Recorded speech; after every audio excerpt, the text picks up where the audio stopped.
देखे जी। तो जितने भी लोग हैं जिन्होंने दुख पाया है, मुझे लगता है डॉक्टर अंबेडकर जितना दुख किसी ने नहीं। हमारा परिवार कबीरपंथी परिवार रहा है। अच्छा। तो चौका आरती जैसी प्रक्रिया मैंने बचपन से देखी है। उनको ये कहा जाता है कि हम तुम्हारे साथ खा पी सकते हैं, बैठ उठ सकते हैं भैया, इसलिए तुम जो सर्वाधिक नीच लोग हैं जो सामाजिक व्यवस्था में थे उनसे तुम ऊपर हो। तो ओबीसी ये समझता है कि मैं तो थोड़ा ठीक ठाक हूँ, तो वो नकली जो है सम्मान में वो खुश रहता है। अच्छा, इसीलिए वो अपोज नहीं कर पाता, उसके अंदर जागरूकता नहीं होती है। तो जिसको ज़्यादा चपत पड़ी है, ज़्यादा टॉर्चर हुआ है, वो ज़्यादा एग्रेसिव होता है। जो आने वाला जो वक्त है वो ऐसा मुझे एहसास करा रहा है, हम लोगों को एहसास करा रहा है कि ओबीसी की आंखें खुलेगी और साथ ही तमाम संसाधनों में, शासन प्रशासन में वो अपनी हिस्सेदारी के लिए आगे आए। उसके लिए क्या आप लोग जो है लोगों को जागरूक करेंगे? डेफिनेटली हम जागरूक कर रहे हैं और साथ ही हम लोगों को ये बता रहे हैं कि आपके पास एक संवैधानिक अधिकार बचा है, वो है वोट का अधिकार। 5 साल में आप जैसे भी जी लेते हैं, लेकिन जब आप वोट देते हैं उस दिन तो अलर्ट हो जाइए, क्योंकि आपका एक वोट जो है आपके आने वाले 5 साल का भविष्य तय करता है। आपकी शिक्षा, आपका स्वास्थ्य, आपका आने वाला कल, एवरीथिंग, सारी चीज वो तय करता है। आज का जो खुदा है, आज का जो भगवान है, वो सिर्फ नेता है। नेता हम लोगों को ये इस माइक की कीमत तय करता है, इस पेन की कीमत तय करता है, हवा और पानी को छोड़कर हर चीज की कीमत नेता तय करते हैं। तो जो नेता आप चुन रहे हैं तो वो बहुत जिम्मेदार हो, इस चीज को वोटर को समझना जरूरी है। और हम जैसे एक्टिविस्ट का जितने भी लोग हैं जो थोड़ी बहुत जिनमें भी जिम्मेदारी का भाव है, जिनने समाज से लिया है, उनका दायित्व बन जाता है कि लोगों को अवेयर करें कि वो वोटिंग वो सही जगह करें, लोगों को जागरूक करें। डेफिनेटली बुद्ध के जो संदेश हैं आज भी प्रासंगिक लगते हैं और मेरा स्पष्ट मानना है 2500 साल हो गए बुद्ध को, आने वाले और सदियों तक उनका नाम रहेगा और मनुष्यता जो है बुद्ध के रास्तों पर चलकर ही मिलेगी। उनको पढ़ना पड़ेगा। मेरा स्पष्ट मानना है कि मनुष्य जो है इतिहास से सबक सीखा है और पूरी दुनिया जो है बुद्ध के मार्ग पर चलेगी, क्योंकि वो वैज्ञानिकता पर है, वो समानता पर है, वो बंधुता पर है, वो करुणा पर है।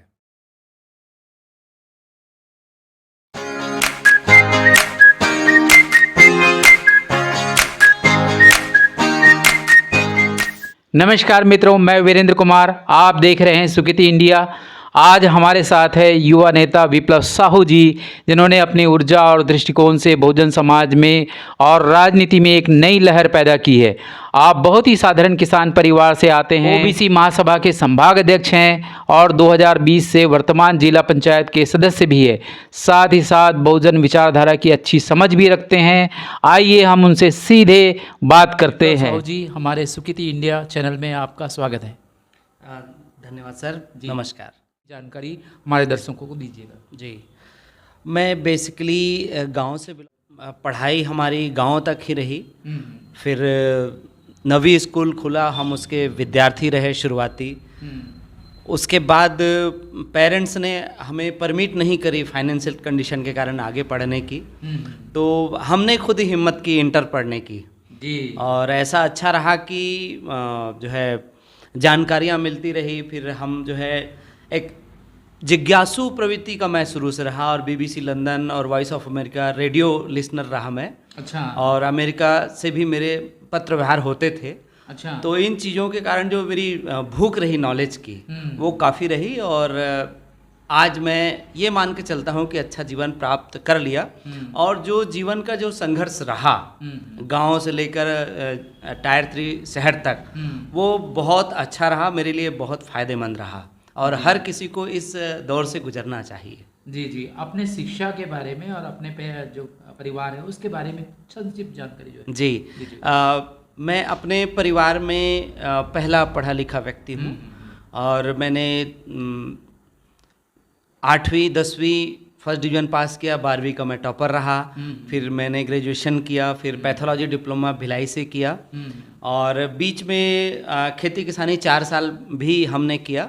उसके बाद मैं पैथोलॉजी टेक्नीशियन हो गया, और मन में विचार था कि अगर समाज ने हमको सब कुछ दिया है तो हम ऐसा करें, तो व्यापार का एक हिस्सा इन चीज़ों पे करते रहे। तो गांव और पढ़ाई, ये दोनों का मिला जुला संगम, उन संघर्षों का परिणाम आज हम यहाँ पर का जो ख्याल है आपके दिमाग में कैसे आया और ये प्रेरणा आपको कहाँ से मिली?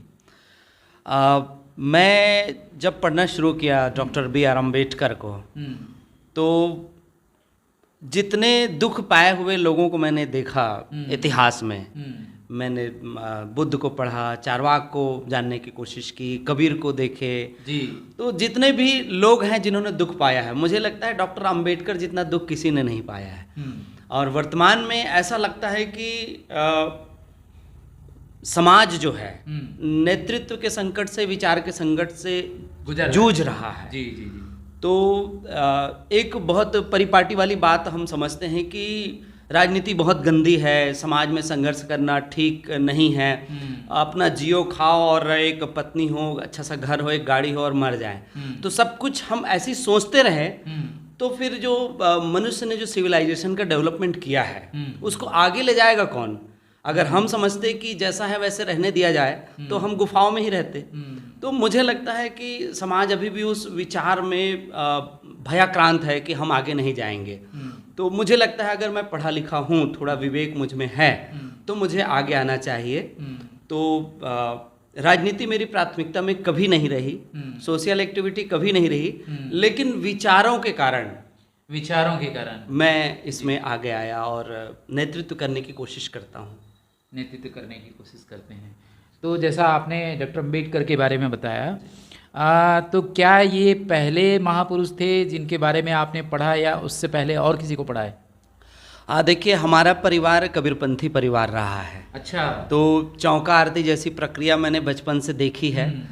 तो उसके अलावा बचपन में हमने देखा कि जब किसी बच्चे की बात शुरू होती थी कि देश को आज़ाद कराने वालों में किनका नाम रहा, तो राष्ट्रपिता महात्मा गांधी का नाम आता है, सुभाष चंद्र बोस को हमने पढ़ा, जवाहरलाल नेहरू को पढ़ा, आदि आदि लोगों को पढ़ा। तो ये तो किताब में मिलता है ना। तो कबीर के अलावा बाकी और जो मनीषी रहे हैं, जो ज्योतिबा फुले साहब रहे, इन लोगों को हमें पढ़ने का मौका नहीं मिला था। लेकिन जैसे दूसरे इतर साहित्य, पाठ्य साहित्य के अलावा जो किताबों में मिलता है स्कूलों में, उसके अलावा और जो दूसरे जरिए से हमको पढ़ने को जो मिलता है, और जितना खोदते जाते हैं उतना और महापुरुषों का अध्ययन करने से लगता है कि और भी बहुत सारे लोग हैं जिनका अध्ययन करना बाकी है। जी जी जी। पहला जो मोमेंट है आपका ओबीसी महासभा से शुरू हुआ? नहीं सर, मैं तो प्रोफेशनली मैं पैथोलॉजी टेक्नीशियन रहा।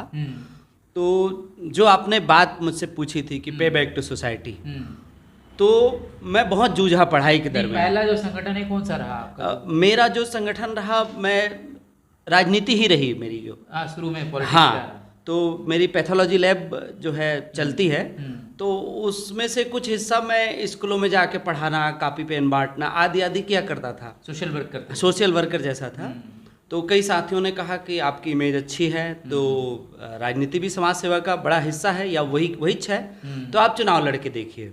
मैं लड़ा, और तब निर्दलीय प्रत्याशी के रूप में 80 गांवों से जो है बीजेपी और कांग्रेस को बीट करके, हरा करके मैं जो है जिला पंचायत का सदस्य बना। हाँ, तो ओबीसी संगठन जी ये जो जिला पंचायत है आपका पहली संस्था है जिसमें आप जो है आए? हाँ, मैं आया हूँ। ठीक है। और ये ओबीसी महासभा उसमें भिलाई में ही 2021 में जो ओबीसी महासभा के प्रदेश अध्यक्ष हैं ओबीसी राधे श्याम जी, उन्होंने कहा कि हमारे पास दुर्ग संभाग को ऑपरेट करने के लिए ओबीसी सेगमेंट में लोगों में जागरूकता नहीं है, तो क्या आप ये जिम्मेदारी निर्वहन करेंगे?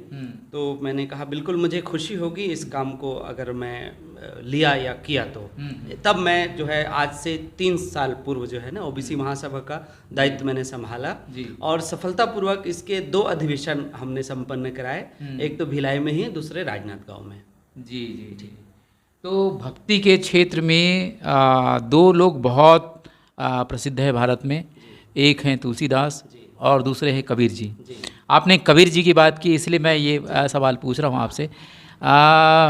कबीर की जो भक्ति है और तुलसीदास जी की जो भक्ति है, इनमें क्या अंतर है? देखिए, कबीर की जो फिलॉसफी है हाँ। वो निर्गुण ब्रह्म पर है और कर्मवाद पर है। वहीं पर अगर मैं तुलसीदास जी का अध्ययन करता हूँ, रामचरितमानस को हम बचपन से सुनते आते हैं, तो वो इंसान को जीते जी मुक्त करता हुआ दिखाई नहीं देता है मुझे, दिखाई नहीं देता मुझे। अच्छा। वहीं पर कबीर कहते हैं कि बहुरी नहीं आवना, मतलब हमारा यही जन्म है, हम दूसरी बार नहीं आएंगे। तो जीवन को बेहतर, सुदृढ़ और जो कुछ है इसी जन्म में है। तो जो फिलॉसफी है वो कबीर को हम भक्त नहीं कह सकते, उसको संत कहेंगे हम, और कहते भी हैं। संत और भक्त में बहुत अंतर होता है। भक्त का मतलब एक मंजीरा बजाएगा, वो भक्ति करेगा, उससे हो सकता है वो खुश हो सकता है वो तथाकथित स्वर्ग जैसी भी चीज में चला जाए, लेकिन जहाँ कर्म और संत की बात आएगी तो वो एक लोक कल्याणकारी विचार पर, लोक कल्याणकारी मार्ग पर चलेगा। और मुझे ऐसा लगता है कि कबीर और तुलसी में ये बहुत बड़ा अंतर है। दोनों उत्तर दक्षिण में, दोनों का कहीं मेल मिलाप नहीं। एक कर्म पर ध्यान देते हैं तो दूसरे भक्ति पर ध्यान देते हैं। दोनों के मूल्यों में क्या अंतर है? दोनों के मूल्यों में कहें तो जो कबीर का जो सिद्धांत है वो जीवन को बेहतर बनाना, पाखंड को दूर करना, आरूढ़ी जो हमारे समाज में है, अंधविश्वास को दूर करना, जो असमानता है, मनुष्य में असमानता है, उसको दूर करना। हाँ, वहीं पर अगर हम तुलसीदास जी को अध्ययन करते हैं तो रामचरितमानस को कई जगह उठा के हम देखते हैं, तो वो जो है वर्गों में काफी भेद करते हैं। मतलब रामायण जे वर्ण अधम तेली कुम्हार आदि आदि तमाम तरह की उसमें बातें हैं, जाति व्यवस्था का जो हाँ उसका पोषण किया गया उसमें। तो ये दोनों में जो भेद हमको दिखाई देता है, दोनों में भेद दिखाई देता है। इसके अलावा और दूसरी बिंदुओं पर अगर कोई बता सकें तो, अगर कोई क्या भिन्नता है उनके जो उनका जो संदेश है और तुलसी का जो संदेश है, उन दोनों के बीच में अगर कुछ डिफरेंस कुछ बता पाएँ तो। तुलसीदास जी का संदेश कोई लोक कल्याणकारी मार्ग का नहीं है। वहीं पर अगर हम कबीरदास जी को पढ़ते हैं तो उन्होंने जो है तब के शासकों से एक तरह से अपनी बातें ठोस ढंग से कही, और उन्होंने जो प्रथाओं को चैलेंज किया। और जैसे उन्होंने मगहर में मरेंगे तो नरक में जाएंगे ऐसा कहते थे, तो उनको भी उन्होंने चैलेंज किया, है ना।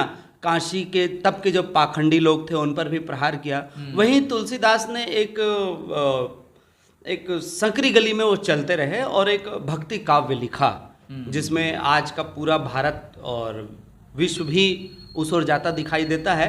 लेकिन सच एक शिखर की तरह होता है, वो अकेला होता है। जी।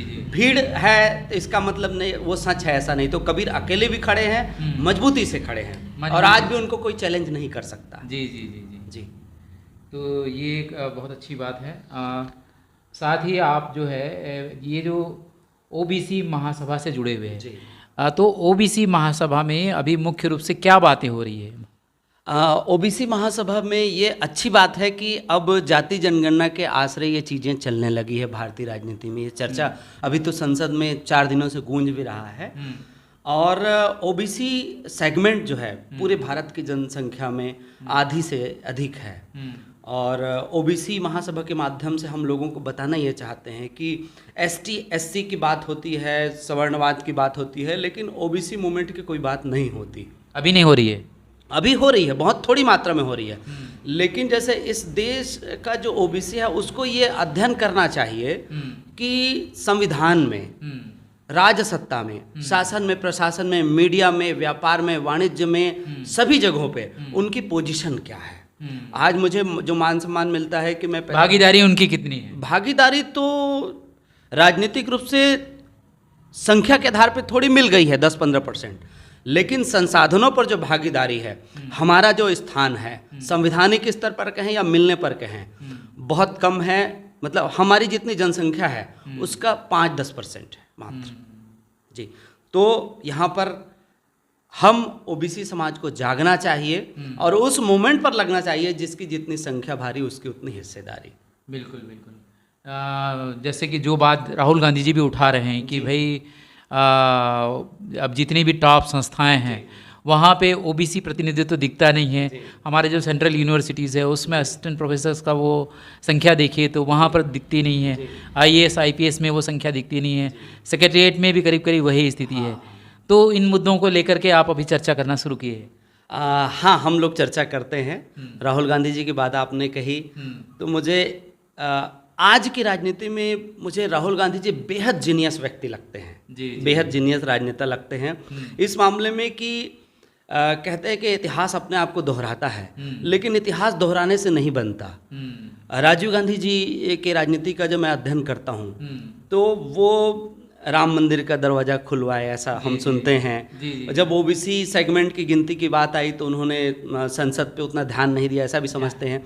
लेकिन आज की तारीख में एकदम 390 डिग्री राजनीति को घुमा के उनके सुपुत्र राहुल गांधी जी ये कहते हैं कर्नाटक चुनाव में 1.5 साल पहले कि हम जाति जनगणना करवाएंगे।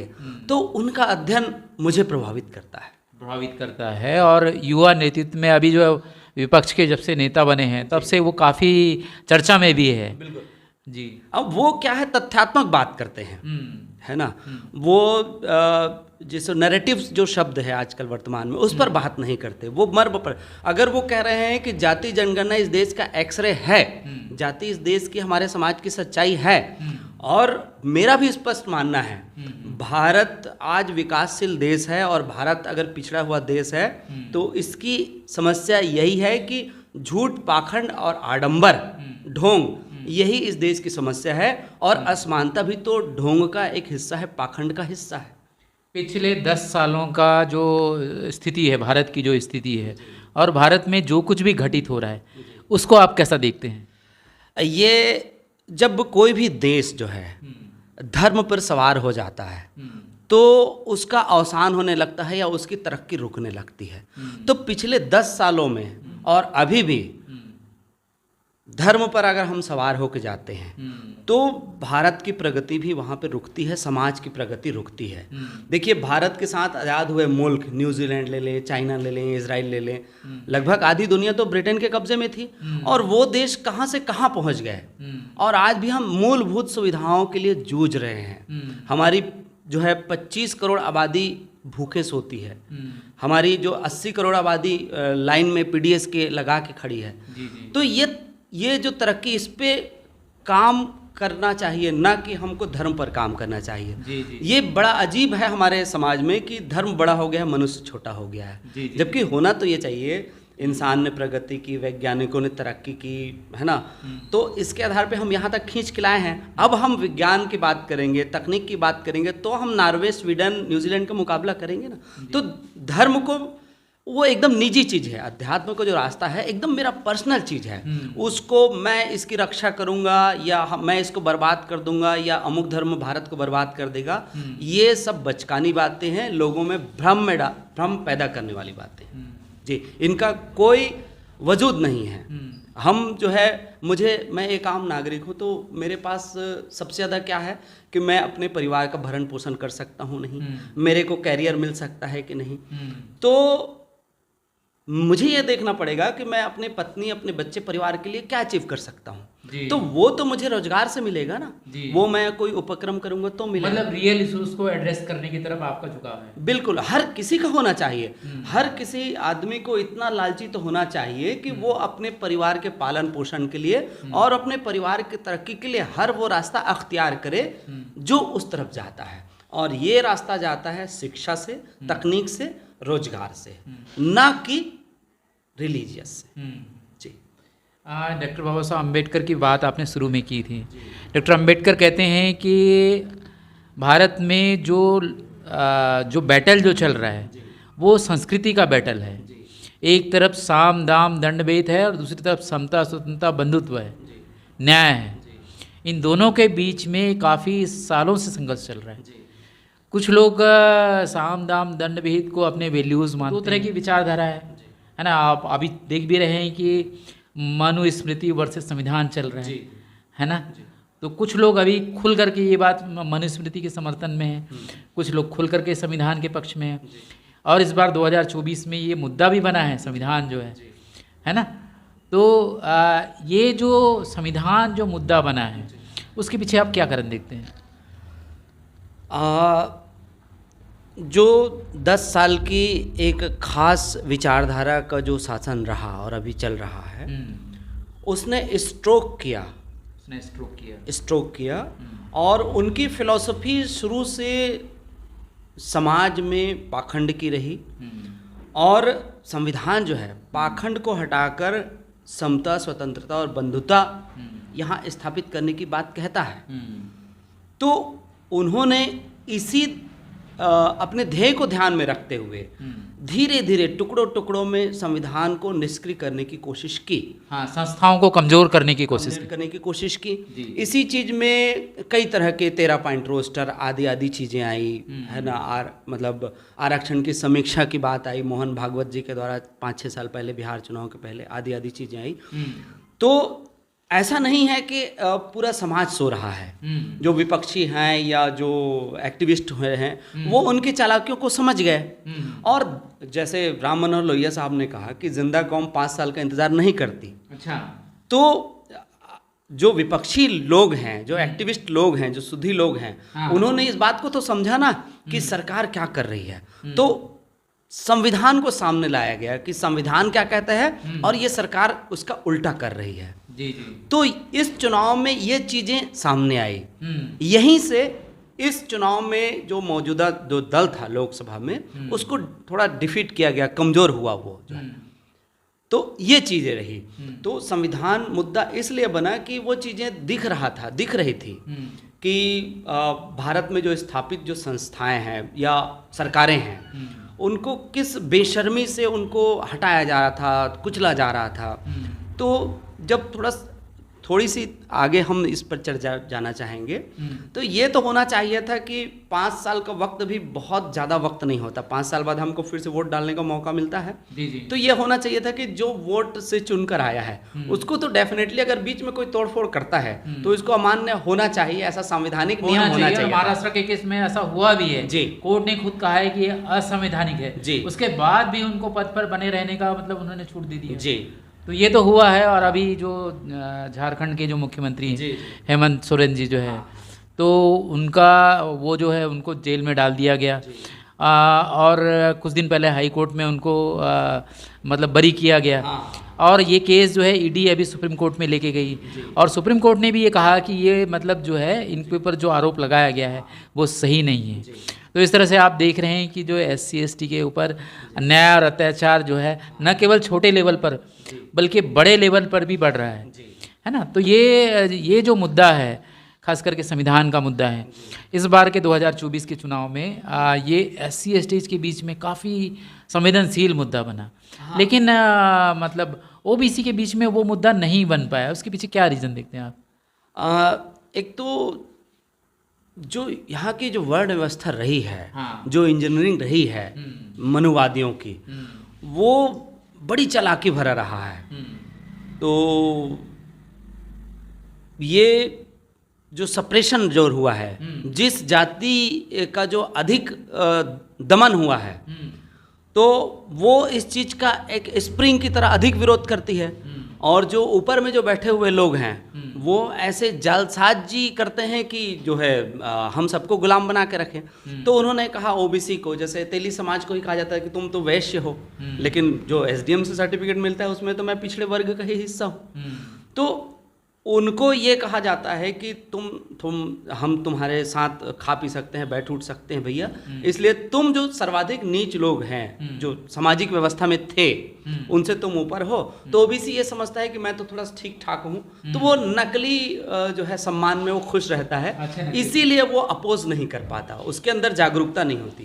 तो जिसको ज़्यादा चपत पड़ी है, ज़्यादा टॉर्चर हुआ है, वो ज़्यादा एग्रेसिव होता है। तो इस चुनाव में भी, और ऐसा नहीं कि आने वाले समय में भी हम बहुत ज़्यादा बदलाव ला देंगे, बहुत ज़्यादा नॉलेजमेंट हो जाएगा, ऐसा मुझे दिखाई नहीं दे रहा। लेकिन सोशल मीडिया के साथ साथ जो जो आने वाला जो वक्त है वो ऐसा मुझे एहसास करा रहा है, हम लोगों का एहसास करा रहा है कि ओबीसी की आंखें खुलेगी और साथ ही तमाम संसाधनों में, शासन प्रशासन में वो अपनी हिस्सेदारी के लिए आगे आएगा। ये बहुत अच्छा संकेत है।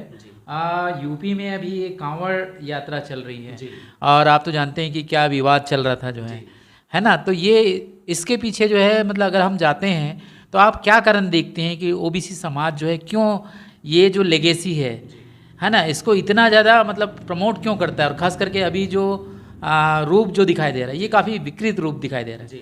आप देख रहे हैं कि जो गाड़ियों को तोड़ दिया जा रहा है, अभी कुछ दिन पहले ही न्यूज़ में आया है कि पुलिस की गाड़ी को तोड़ दिया गया, तो इन सब को आप कैसा देखते हैं? इसमें फिर बात आ जाती है कि इंसानी मन का डिज़ाइन कहाँ होता है। वो जिस घर में, जिस समाज में जन्म लेता है उसके हिसाब से उसका निर्माण होता है और उसको इतना अधिक पढ़ने नहीं दिया जाता व्यवस्था के द्वारा या उनकी मजबूरियों के द्वारा कि वो एक तार्किक दिमाग पैदा कर सके, रेशनल माइंड नहीं पैदा कर पाता। हाँ, इसीलिए वो धर्म के मामले में ये वो मान के चलता है कि जो मार काट मची है या जो नारे लगाए जाते हैं वही धर्म है, या कोई एक दूसरे जो संप्रदाय का व्यक्ति मुझे कमज़ोर ना कर दे, इसीलिए वो जो रक्षा करने आदि प्रतीकों पर और जो सांस्कृतिक जो चीज़ें हैं, कांवड़ चलता है या अमरनाथ की यात्रा चलती है, इन चीज़ों पे जाता है। अगर उसको कहा जाए कि तुम्हारा फ्यूचर जो है यूनिवर्सिटीज से बनेगा, तुम्हारा कैरियर बनेगा, तुम्हारे घर में गाड़ियाँ खड़ी होंगी, तुम्हारा व्यापार वाणिज्य की बातें कही जाएगी, उनकी पढ़ाई की जाएगी, तो उस ओर वो उन्मुख होंगे। तो हमारी शिक्षा व्यवस्था को ऐसा कमज़ोर किया जाता है, उनके दिमाग के साथ ऐसा खेला जाता है कि वो उन वस्त्रों के साथ, उन कांवड़ के साथ, उन आयोजनों के साथ, उन डीजे के साथ, जिस अश्लील गीतों के साथ वो रमा रहता है और वो अपने मन में एक ऐसा शत्रु गढ़ लेता है जो उसे मारे या नुकसान करे या ना करे, लेकिन वो अपना नुकसान तो जरूर कर रहा है, अपना नुकसान जरूर कर रहा है। और साथ में जो है अभी की जो शिक्षा व्यवस्था है उसमें साइंटिफिक टेम्पर का कम होना भी एक बहुत बड़ा मुद्दा है। रेशनैलिटी से जुड़े जो है, रेशनैलिटी क्रिएट करने के लिए या उसको थोड़ा बूस्ट करने के लिए ऐसे कोई लेसन हमारे शिक्षा में है नहीं जो है, जिसकी वजह से रेशनैलिटी नहीं उभर के आ पा रही है। कारण मानते हैं? हाँ, डेफिनेटली ये कारण है। हमारे संविधान में तो ये निहित है कि साइंटिफिक टेम्पर जो है हमारे वैज्ञानिक दृष्टिकोण लाना पड़ेगा, फंडामेंटल ड्यूटी भी है। बिल्कुल, ये ड्यूटी भी है। सरकारें इस पर काम नहीं कर रही है, जबकि सरकार को चाहिए कि संविधान की सरल शब्दों में व्याख्या हो, उसकी क्लास लगे। जैसे हम बचपन में थे तो रामलीला वगैरह आदि आदि चलते थे, तो अभी भी टीवी में चलते हैं, तो उस तरह के सीरियल बनने चाहिए। लोगों को अपना फंडामेंटल राइट्स पर जो है अवेयरनेस करना चाहिए। तो इन चीज़ों पर सरकार अगर ईमानदारी से काम करे तो वो राष्ट्रीय इसके लिए नीतियाँ भी बनाए, इनकी भी नीतियाँ बनानी चाहिए, फंड एलोकेट होने चाहिए। बिल्कुल, संघीय व्यवस्था में ये चीज़ें निहित होनी चाहिए कि लोगों को अवेयर करें। रिपोर्ट आई है मुंबई से जिसमें 79 सीट्स में ऐसा बताया गया है कि करीब करीब 5 करोड़ वोट मोटा मोटा जो है ज़्यादा पड़े हैं। यानी वो जो है मतलब जितना वोट डाले गए, कास्ट हुए, उससे ज़्यादा पड़े हैं। तो इसको जो बहुत अच्छे जो इसके डेटा एनालिस्ट लोग जो है उन्होंने एनालिसिस करके एक रिपोर्ट उन्होंने अभी चुनाव आयोग में दिया है। तो ये 79 जो सांसद है उनका ये मुद्दा जो है, इस मुद्दे को आप कैसा देखते हैं? देखिए, ये जो चुनाव, इसको मैं फिर लोकसभा चुनाव से जोड़ूंगा। हाँ, लोकसभा चुनाव का ये जो चुनाव रहा है भारत में एक टर्निंग पॉइंट ला सकता था। हाँ, ये बीता 10 साल बनाम बीता जो आधुनिक भारत का जो 100 साल है, वो दोनों में तुलना की जा सकती थी। लेकिन ये बीते 10 साल की घनघोर असफलता और पाखंड में ये हारे हुए चुनाव को जीता गया है और जीतने के लिए तमाम हथकंडे अपनाए गए हैं, नैरेटिव्स गढ़े गए हैं। और अंदरूनी रिपोर्ट ये रही, जब इंडिया अलायंस बना तो ये जो सरकार थी, एनडीए की सरकार, वो हार रही थी।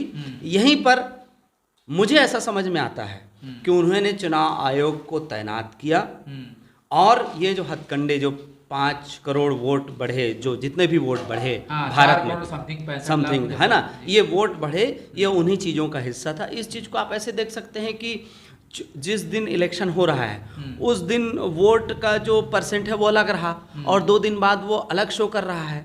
तो जाहिर सी बात है चोर की दाढ़ी में तिनका और उसको छुपाने की कोशिश ये चीज़ें चुनाव आयोग ने की, स्पष्ट रूप से की। ऐसा हुआ ही हुआ। तो ये जो चुनाव अगर निष्पक्ष होते तो ये चुनाव जो है एनडीए गठबंधन हारा हुआ था और भारत की जो मेन स्ट्रीम मीडिया रही वो भी अगर निरपेक्ष रिपोर्टिंग भी करता है, जो चीज़ जैसी थी वैसे ही बताता, तो भी ये चुनाव जो है एनडीए गठबंधन यानी कि भाजपा हार चुकी थी। क्या है, अभी भारत की जो अधिसंख्यक आबादी है वो सुबह से लेकर शाम तक या प्राइम टाइम तो चैनल देखता ही है और चैनल में जहर भी परोसा जाता है और उन्हीं का पक्ष परोसा जाता रहा था तो दिमाग में जाता है तो लोग जो है उस तरफ बायस्ड हो जाते हैं। तो ये चीज़ें हुई। अगर मीडिया भी निष्पक्ष रहता तो ये चुनाव का परिणाम कुछ दूसरा होता। तो चुनाव आयोग ने भी इस चीज़ को सेट करने की कोशिश की और वो पक्षपात होकर जो केंद्रीय सरकार था उसके लिए उसने काम किया, वरना कंप्लेन दोनों तरफ से हुए। प्रधानमंत्री जो है अभी नहीं, वो 2019 से लेकर अभी तक कितनी बार देश विरोधी बयान दे चुके हैं, उस पर कोई संज्ञान नहीं लेते। और वहीं पर कोई विपक्षी नेता या कोई एक्टिविस्ट छोटी बात कह देते हैं तो उनको सालों महीनों तक जेल में सड़ाया जाता है, आरोप लगाए जाते हैं। तो ये भेदभाव जो है चुनाव आयोग ने संज्ञान में नहीं लिया। इस कारण ये जो तानाशाह जो सरकार है वो उसको हमें फिर से झेलना पड़ रहा है। तो आने वाले दिनों में ये परिस्थितियाँ न आए उसके लिए क्या आप लोग जो है लोगों को जागरूक करेंगे? डेफिनेटली हम जागरूक कर रहे हैं और साथ ही हम लोगों को ये बता रहे हैं कि आपके पास एक संवैधानिक अधिकार बचा है, वो है वोट का अधिकार। 5 साल में आप जैसे भी जी लेते हैं, लेकिन जब आप वोट देते हैं उस दिन तो अलर्ट हो जाइए, क्योंकि आपका एक वोट जो है आपके आने वाले 5 साल का भविष्य तय करता है। आपकी शिक्षा, आपका स्वास्थ्य, आपका आने वाला कल, एवरीथिंग, सारी चीज वो तय करता है। आज का जो खुदा है, आज का जो भगवान है, वो सिर्फ नेता है। नेता हम लोगों को ये इस माई की कीमत तय करता है, इस पेन की कीमत तय करता है। हवा और पानी को छोड़कर हर चीज की कीमत नेता तय करते हैं। तो जो नेता आप चुन रहे हैं तो वो बहुत जिम्मेदार हो, इस चीज को वोटर को समझना जरूरी है। और हम जैसे एक्टिविस्ट का जितने भी लोग हैं जो थोड़ी बहुत जिनमें भी जिम्मेदारी का भाव है, जिनने समाज से लिया है, उनका दायित्व बन जाता है कि लोगों को अवेयर करें कि वो वोटिंग वो सही जगह करें, लोगों को जागरूक करें। और ये बहुत ज़रूरी भी है कि स्वतंत्रता के बाद जो है संवैधानिक मूल्यों का जो प्रचार प्रसार होना चाहिए था, इसका दोष हम नेताओं को तो देंगे, लेकिन स्टार्टिंग का जो है नेहरू जी ने काफ़ी प्रयास किया था स्टार्टिंग में जो है, लेकिन उसके बाद आप देखें इंदिरा गांधी के बाद जो है वो वैल्यूज़ में धीरे धीरे गिरावट आती गई और अल्टीमेटली जो है आपने राजीव गांधी की चर्चा की और फिर वो इस तरह से फिर नए नए उभार आए और जिसकी परिणति आज है जो हम देख रहे हैं। और उसकी वजह से जो है जो ऐसी पार्टी जो कि वास्तविक मुद्दों से हट करके बात करती है, वो पार्टी जो है पिछले 10 सालों से सत्ता पे है। तो ये बहुत ही अच्छा प्रयास है विप्लव जी आपका जो है कि आप इस क्षेत्र का नेतृत्व कर रहे हैं। हाँ, इसमें एक चीज़ और बहुत ज़रूरी है। नेहरू जी ने जो है वैज्ञानिक दृष्टिकोण डेवलप किया, संविधान की आस्था बढ़ाई देश में। तो अब विपक्ष के नेतृत्व करते हुए राहुल गांधी जी संविधान पर बात कर रहे हैं, लेकिन मनुष्य थोड़ा सा आलसी होता है तो वो संविधान सुन रहा है। तो मैं ये अनुरोध करता हूँ आपके चैनल के माध्यम से दर्शकों को कि संविधान को सिर्फ सुने ही नहीं, उसको पढ़ें, देखें। आपकी सारी समस्याओं का जो हल है वो संविधान में निहित है। उसको पढ़ें, उसको फॉलो अप करें। एक बार पढ़ेंगे तो आप काफ़ी बलशाली हो जाएंगे, अपने अधिकारों को समझने लगेंगे। बिल्कुल बिल्कुल। और साथ में जो है संविधान में जितने भी मूल्य दिए गए हैं, संवैधानिक मूल्य दिए गए हैं, उसको अपने जीवन में अभ्यास भी करें। क्योंकि आप संविधान को अगर पढ़ेंगे और बाबा साहब अम्बेडकर ने जो 1956 में जो बुद्ध की दिशा में वो जो गए, उसके पीछे कारण वही था कि हम पिछले मतलब 2000-3000 सालों का जो संघर्ष चल रहा था, खास करके वैल्यूज़ का जो संघर्ष चल रहा था, वो संघर्ष मिट करके हम आधुनिकता की तरफ बढ़ें परिवर्तनवादी दृष्टिकोण की तरफ बढ़े, समता स्वतंत्रता बंधुत्व की तरफ बढ़े और उधर जाए जिधर दुनिया जिस तरफ आगे बढ़ रही है। ये चीज़ भारत में इस्टेब्लिश करने के डॉक्टर बाबा साहब अम्बेडकर ने बुद्ध का एक संदेश उन्होंने दिखाया। तो आप हमारा अंतिम सवाल ये है कि बुद्ध के संदेश क्या आपके वर्तमान समय में जो है प्रासंगिक लगते हैं? डेफिनेटली बुद्ध के जो संदेश हैं आज भी प्रासंगिक लगते हैं। और मेरा स्पष्ट मानना है 2500 साल हो गए बुद्ध को, आने वाले और सदियों तक उनका नाम रहेगा और मनुष्यता जो है बुद्ध के रास्तों पर चलकर ही मिलेगी। उनको पढ़ना पड़ेगा। मेरा स्पष्ट मानना है कि मनुष्य जो है इतिहास से सबक सीखा है और पूरी दुनिया जो है बुद्ध के मार्ग पर चलेगी, क्योंकि वो वैज्ञानिकता पर है, वो समानता पर है, वो बंधुता पर है, वो करुणा पर है, भाईचारे पर है और मित्रता पर है। मैं निराशावादी व्यक्ति नहीं हूँ और न ही इस समाज को निराश होना चाहिए।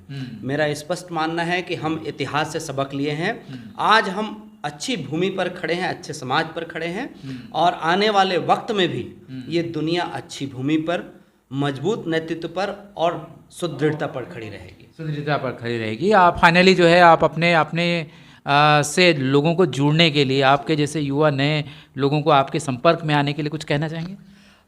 मैं यही चाहूँगा कि लोग जो हैं, जैसे मैं यूथ को इनकरेज करता हूँ कि नियमित रूप से अपने आप को ज्ञान के लिए भूखा रखें। उनकी नज़र जो है प्राकृतिक हो, है ना, उनकी सोच जो है सामाजिक और संवैधानिक हो और जो जीवन है वो नैतिकपूर्ण हो। आपने अच्छे नोट पर अपनी बातचीत खत्म की है। आपने कहा कि मनुष्य ने इतिहास से सबक लिया है, पूरी दुनिया बुद्ध के मार्ग पर चलेगी क्योंकि उनका मार्ग वैज्ञानिक मार्ग है, समानता, बंधुता और करुणा पर आधारित है। हर व्यक्ति को ज्ञान की भूख होना चाहिए, प्रकृति से जुड़ा हुआ होना चाहिए, समाज को बेहतर बनाने में हर व्यक्ति की भूमिका होनी चाहिए, संवैधानिक मूल्यों का आचरण होना चाहिए और सबसे महत्वपूर्ण बात, हर व्यक्ति को नैतिक होना चाहिए। नैतिकता ही एक सीमेंटिंग फोर्स है जो सबको एकता के सूत्र में पिरोए रखता है, समाज और देश के विकास में मदद करता है, देश को अंधविश्वास और पाखंड से निकालने में, ऊंच नीच और जातिवाद से बाहर निकालने में और समता, स्वतंत्रता और बंधुता पर आधारित आधुनिक और प्रगतिशील भारत बनाने में उसकी आवश्यकता है। धन्यवाद जी। आपको हमारा ये इंटरव्यू कैसा लगा कमेंट करके बताइएगा। अगर हमारे शोज़ आपको अच्छे लगते हैं तो हमारे चैनल को सब्सक्राइब करिए, वीडियो को शेयर कीजिए। मिलते हैं अगले वीडियो में। नमस्कार।